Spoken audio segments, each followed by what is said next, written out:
Hello my dear students, हम NEET PYQs discuss कर रहे हैं इलेक्ट्रोस्टैटिक्स के।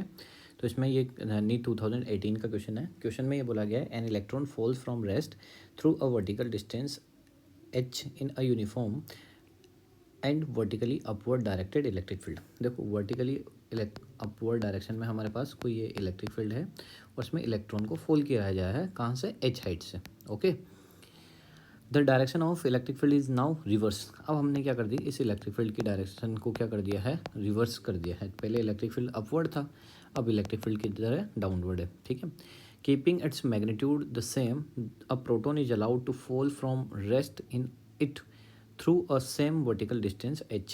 The time of fall of the electron in comparison to the time of fall of the proton. ठीक है, तो पहले हम क्या कर रहे थे, इलेक्ट्रॉन को फोल करा रहे थे एच हाइट से, अब हम प्रोटॉन का फोल करा रहे हैं कहाँ से, उतनी ही एच हाइट से। ठीक है, बस इलेक्ट्रिक फील्ड चेंज किया है और इलेक्ट्रिक फील्ड का जो मैग्नीट्यूड है वो भी क्या रखा है हमने, सेम रखा है। ठीक है, हमसे पूछा गया है the time of fall of the electron in comparison to the time of fall of the proton, मतलब इन दोनों का कंपेरिजन करके हमें बताना है। तो सबसे पहले हम ये जानते हैं, ये एक छोटा सा बेसिक कंसेप्ट है जो आपको पता होना चाहिए कि जब भी कभी मतलब कोई इलेक्ट्रॉन, ठीक है, या कोई नेगेटिव चार्ज जो है वो इलेक्ट्रिक फील्ड में रखा होता है तो उसके फील्ड के अपोजिट डायरेक्शन में फोर्स लगता है। ठीक है, जैसे इलेक्ट्रिक फील्ड ऊपर है तो इलेक्ट्रॉन पे फोर्स किधर लग रहा होगा, नीचे लग रहा होगा। जबकि क्या होता है, अगर कोई पॉजिटिव चार्ज इलेक्ट्रिक फील्ड में रखा हो तो फिर उसका फील्ड की डायरेक्शन में फोर्स लग रहता है। तो यहाँ पर प्रोटॉन के केस में इलेक्ट्रिक फील्ड डाउनवर्ड था तो इस पर फोर्स क्या लगेगा, डाउनवर्ड। मतलब इनडायरेक्टली कहने का मतलब है इस पर्टिकुलर क्वेश्चन में डाउनवर्ड फोर्स लग रहा है। क्यों? क्योंकि इलेक्ट्रिक फील्ड लाइन्स ऊपर थी तब इलेक्ट्रॉन को गिरा रहे थे, तो इलेक्ट्रॉन पे क्या होता है, फील्ड की अपोजिट डायरेक्शन में फोर्स लग रहा है, मतलब डाउनवर्ड फोर्स लग रहा है। यहाँ पर प्रोटॉन पे भी कैसा लग रहा है, डाउनवर्ड फोर्स लग रहा है, क्योंकि यहाँ पर इलेक्ट्रिक फील्ड की डायरेक्शन डाउनवर्ड थी। पॉजिटिव चार्ज पर फील्ड की डायरेक्शन में फोर्स लगता है और नेगेटिव चार्ज पर फील्ड की अपोजिट डायरेक्शन में फोर्स लगता है। ठीक है, ये कंसेप्ट आपको पता होना चाहिए। बढ़ते हैं अब आगे। अब क्वेश्चन के अकॉर्डिंग क्या है कि हमें डिस्टेंस निकालनी, तो हम जानते हैं मोशन की सेकंड इक्वेशन से एस इक्वल टू क्या होता है, U T plus half A T square. ये हमारी मोशन की सेकंड इक्वेशन है। अब यहाँ एस की जगह क्या यूज़ करेंगे, एच, क्योंकि हमें वर्टिकल हाइट गिवन है। यू इनिशियल वेलोसिटी हमें जीरो बोला गया है क्योंकि क्वेश्चन में बोला गया है कि उसे रेस्ट से मतलब फुल कराया गया है। ठीक है, दोनों ही कंडीशन में हमसे रेस्ट में बोला गया है, तो यू इनिशियल वेलोसिटी जीरो ले लेंगे तो जीरो मल्टीप्लाई बाई टी, पूरी टर्म जीरो हो जाएगी। हाफ एक्सेलरेशन की बात करेंगे तो आपको ये पता होना चाहिए कि एक्सेलरेशन का फॉर्मूला होता है F by m, a equals to, ठीक है, एफ इक्वल्स टू एम है, आपने पढ़ा होगा। तो यहाँ से ए की वैल्यू क्या हो जाएगी, एफ बाई एम हो जाएगी। अगर ए की वैल्यू एफ बाई एम है तो यहाँ से हम ये बोल सकते हैं a equals to F by m हमारे पास हो गया है।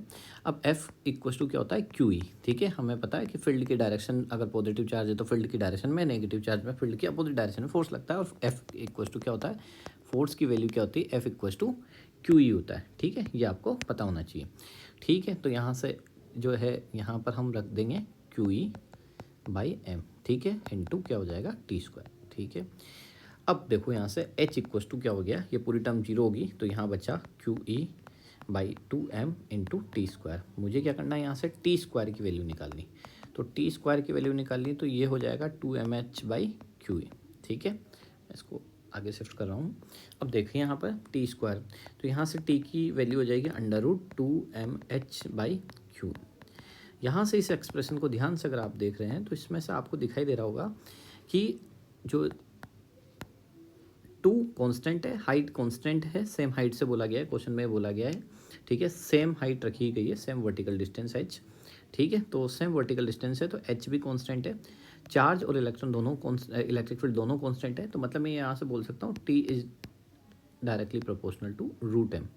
और यहाँ पर अगर मैंने ये बोला है कि जो टी है वो रूट एम के डायरेक्टली प्रोपोर्शनल है।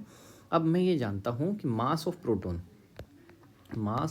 प्रोटोन जो होता है वो लार्जर होता है, mass of proton is greater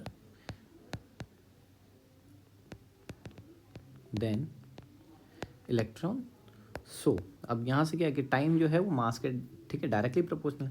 mass of proton is greater than electron, so time taken by proton is greater